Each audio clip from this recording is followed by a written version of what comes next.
Okay, so the next question is, life isn't always easy, but seeing you pick up is a strength that each one of us needs. Thank you so much.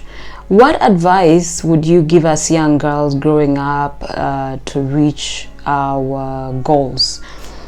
First of all, whatever I've been through, I've managed to pull through by the grace of God. I've managed to pull through by the love of my family. You know, the fact that my family has, you know, held me close throughout what I went through is the reason why I'm still here. Prayer has helped me a lot, and just believing that there will be better days. Hope is a very important thing. You asked me what advice would I give to young girls growing up to reach their goals. One of the most important things is hope. You must have hope, because in life there's going to be challenges. You're going to be tested time and time again. But what will keep you going is the fact that you decide that you will visualize your ending at the end of the tunnel, and you know that there'll be a light. You know that you will reach your goals. You know that no matter what happens, you will finally get there. That's what keeps you going. Another thing that would help you reach your goals is the love for what you do. It's very important for you to love what you do. Don't do something because society has decided that that's what people are doing, that's the in thing. Be you, you know, be authentic. Come with your whatever gift it is, whether it's fashion, whether it's music, whether it's being a lawyer. The most important thing for you is to love it, because once you love it, working will be easy. For me, because I love music so much, I don't even think about the money when when I step into studio. I'm not seeing dollar signs. I'm seeing smiles on people's faces. I'm seeing inspiration. I'm seeing lessons learned. And that is how I manage to, keep doing what I do till today, because I just love what I do. So for you to reach your goals, make sure you love what you do. Another thing is surround yourself with some mentors. We all need those. We all need a couple of people. They don't have to be so many, and they don't have to be the most successful people in the country or in the world, but choose about 3 people in your family, among your friends, people you trust, people you know that want the best for you, and let them be your mentors. Whenever you need to speak to them, whenever you want something is not clear, whenever you are stuck, you have those 3 people that you can call, and you know that for sure this person will give me the right advice. Always make sure you have those 3. What else? Be good to people, keep friends, network, do favors for people. That's one of the things I promise you that has gotten me this far. Whenever I can, unless I can't make it for someone's event, and that's due to, reasons beyond my control, but whenever I can, I'm there for someone. I support them at maybe their event or at the launch, or if they need me to post something for them. Whatever it is, even if it's just giving someone a phone call and they're not feeling well, and send them some help, anything. Do favors for people, and do it from your heart. Don't do it for cameras. Don't do it because you want to be praised. No. Do it because you want to do it. Do it because it's from your heart. And I promise you, those things come back to you. No matter how long it takes, people will be good to you. The energy that you give is the energy that you receive in life. So that is how you reach your goals, with help, with love, with best wishes from people, with prayers from people. And yeah. Okay, this question was actually divided into 2. The next part, you say, should we always depend on men hoping that they will provide for us with basic needs? No, darling. No, honey, do not do that. Whatever you do in life, make sure that you work hard for your money. Even though you're lucky and end up with a good man who gives you everything, and please don't run away from a man who provides everything. That's a blessing. It's just a plus. What's important is for you to have a little something you do for yourself. It does a lot for your dignity, I promise you. There's nothing as uninspiring as, I'm sorry, a chick who sits at home and just waits to be given everything. That does not get you anywhere.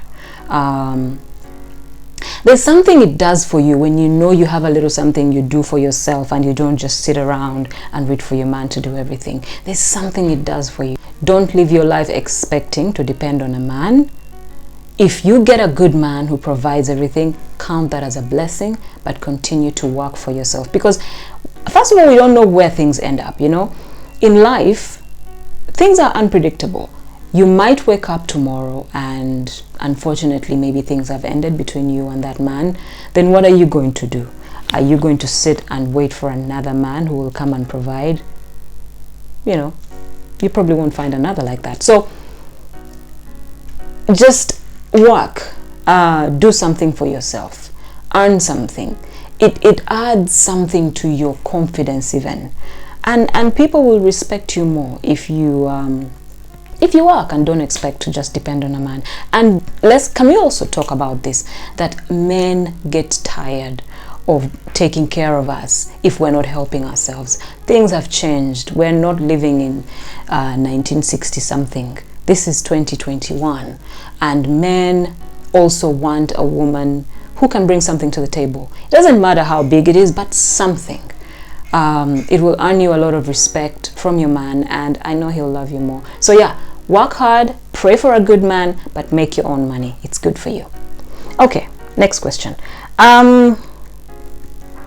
You're a very strong woman. How have you managed to stay strong and always, excuse me, come out better? I think I answered that earlier on. It's been family, it's been prayer, it's been, maybe one thing I'm going to add is when you're going through a difficult time, it's important to acknowledge it and deal with it. I'll give you an example. When I lost my son, for a long time, I used to run away from the pain. How did I do that? I used to cover it up with work. I used to basically bury myself in work until some point when it started to actually overpower me. And I realized that I hadn't dealt with the pain. I hadn't dealt with the grieving process. And so I had to go back and deal with it, face it, speak to people who I knew would help me go through it, and accept it, you know. So some of those things are important when you go through a difficult time. You need to face it and you need to accept that it has happened. And after you accept that it has happened, you start looking forward to the next page in your life. That is how you go through it. For me, I'm still a work in progress. I can't say I healed. You don't heal from a loss of your child. But as time goes by, you learn to be stronger. You learn to deal with things like that. You learn to allow yourself to break down whenever you feel like breaking down and crying. And somehow it helps you, how can I say it? It helps you bring out that pain so that it's not bottled up inside. And so for me, those are some of the things that sort of help me, you know, come out of difficult situations like that. I learned how to deal with them and not keep running from it. Because when you start running from things, that's when you end up drinking and doing drugs and doing all the wrong things just because you're looking for some kind of distraction. So yeah, just thought I should throw that in since you asked how I make it. I'm not Superwoman. I'm just a work in progress. Okay, Next question. So, do you sometimes speak Lutoro? Absolutely. I speak Lutoro all the time at home, mostly, but I know my Lutoro very well. Mpako yangu ni Nyowakiki, by the way. Next time you meet me and you want to greet me in Lutoro, please feel free. How do you manage negative people and what keeps you going? How do I manage negative people? Do I even manage them? I just let it slide. Negative people will always be there in society, you know. You can't avoid it. No matter how good you are, no matter how perfect you are, you can't please everyone. So negative people will always be there. When I was younger, it used to disturb me. Like, it used to bother me. I used to say, why does that person hate me? I've never done anything to them. Why does that person write negative stuff about me? I've never done anything. I've never even met them. But why? Until I realized, as I grew up, I realized that sometimes someone will just not like you for no reason, and there's nothing you can do about it. And because there's nothing you can do about it, you let it go. You just live your life. It's hard, but once you teach yourself to not have to tolerate negative people, trust me, they will cease to exist. And for me, that's what I did. I got to a point and negativity ceased to exist. I just don't see it. If I know that you are this low person who will say the most despicable things, I just imagine you don't exist, and I don't deal with you, and I just move with positivity. And for me, that's how I've managed. And another thing you need to remember is negative people who have negative opinions are just that, negative with negative opinions. There's nothing it's going to do to you. It's not going to change how you live your life. It's not going to end your career. It's not going to affect you. That's all they are, and it's okay. You know, you just pray for them, wish them well, and just keep going. That's how I deal with mine. Okay. How do you relieve stress? How do I relieve stress? I love music so much. See, again, I go back to music. For me, music relieves my stress. So I listen to music. I read books sometimes. I love watching movies, so I do that sometimes. It relieves my stress. I love watching different stuff, not just movies, documentaries. Something else that I started really enjoying that seems to be a stress reliever for me in the last couple of years is cooking. I've always known how to cook. I've always loved cooking, but the last few years, I don't know what it is, but I love cooking, and I love watching cooking shows. So you'll find me on Food Network all the time, trying to look for recipes. You'll find me buying books, cookbooks. You'll find me trying to teach myself new recipes. When I'm stressed out, I go bake cakes, or I cook something for Taj, or I cook something for myself, for the family. Yeah, that's a good stress reliever for me. I love going on vacation. I don't like the travel bit. You know that bit where you have to pack and go to the airport and check in? That's stressful. But once I get there, so that's a stress reliever for me as well. Say something about the new artists and current music scene. It's exciting, honestly. It's always nice to see new young talent coming up, because it brings a new wave of sounds and styles and all kinds of personalities, and I always find that exciting. So yeah, I'm that kind of person who actually sits back and watch the new artists and see what they're doing, and I'm a fan of many of their songs.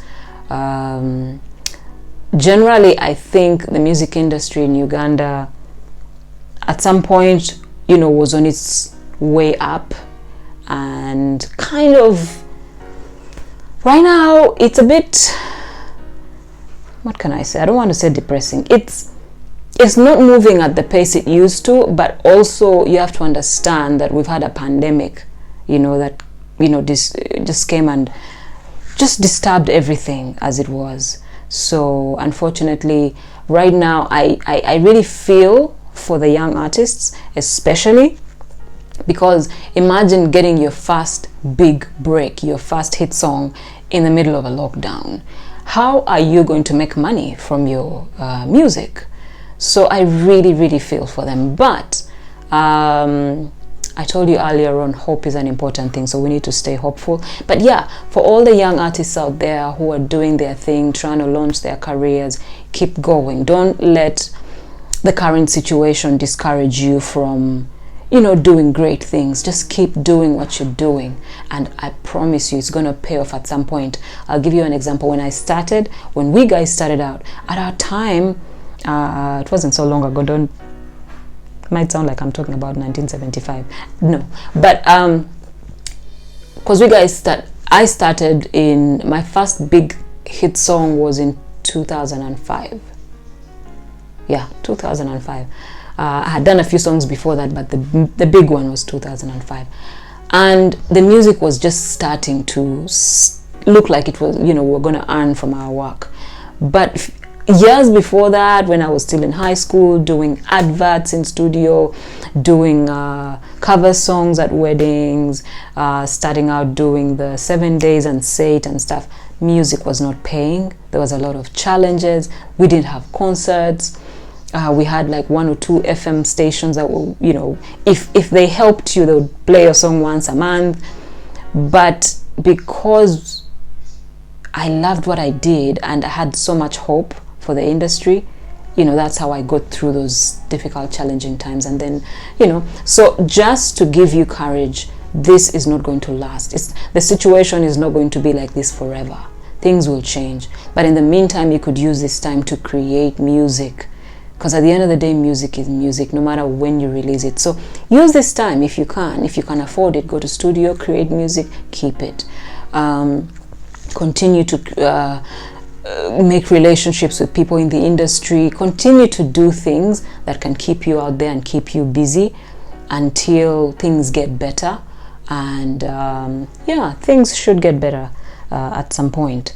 I hope I answered your question, by the way. Okay, let's see. Juliana, I noticed you removed your pin from the eye. What could be the reason behind removing it? I think I just got bored. I just woke up one day and I just got bored with it and removed it. But here's the funny thing. So I tried to put it back again. I mean, you know how women we are. Sometimes we change our minds. Like one day you don't want something and the next minute you want it. So a couple of months later, I tried to put it back and it was blocked. It couldn't go through. But yeah, that's why I stopped wearing it. I just got bored with it, and that was it. If one was to write your biography, what title would describe you best? I'm gonna steal a title from Shania Twain's song. I think it's called "I'm Not Just a Pretty Face." I think that's what it's called. I'm not just a pretty face. Why? Because I feel like that statement describes me in many ways. And it's because in our industry, people tend to want to attach your looks to the success of what you do, which I think is unfair because we actually work very hard to achieve what we do, what we achieve. Throughout my career, I would get that question a lot, from journalists. Do you think your beauty has played a part in your success? And I always told them no.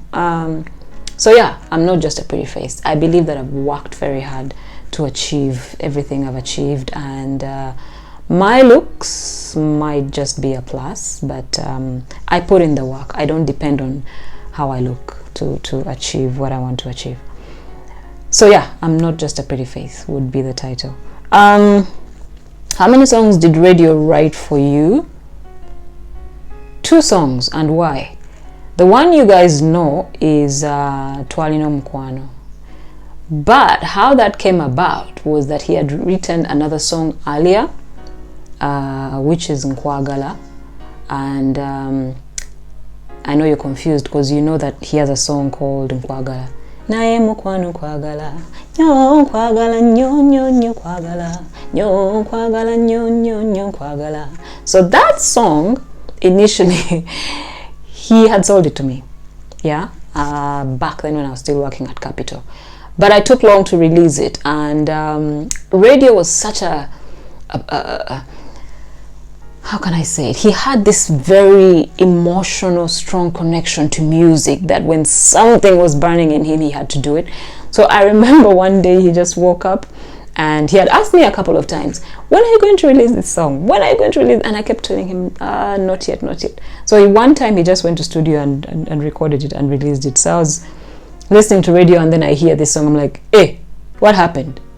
But anyway, radio again being radio with his big heart. He was like, I'm sorry, my sister, I wanted to do that song because, you know, I love it so much. Hope it's okay with you. I'm sorry, I know you. Anyway, he told me, I'm going to write another song for you. I said, no problem. You're radio, you're a genius. I know you'll write a beautiful song. And so he wrote Twalino Mukwano, and that's why I say he's written 2 songs for me. Take us through your daily skincare routine. And then another one says, you look good. What do you use on your face? Thank you. You know what? I think with this one, I'll just do an episode. I'll just do a short episode and just, you know, show you what I do with my skin. It's not much. I don't do magic. But I'll show you, you know, some of the products that I love that have worked for me. And maybe that's how you'll get to see what I do with my skin. Yeah, so I guess that's it for your questions. I hope I've answered your question, you who's watching. I couldn't answer all of them because, like I said, there's so many. But I hope with these ones that I've answered, you get an insight of who I am as a person and what I do when I'm not doing music and what I think of certain things. So we'll talk soon, okay? Take care of yourselves. Be good to your loved ones.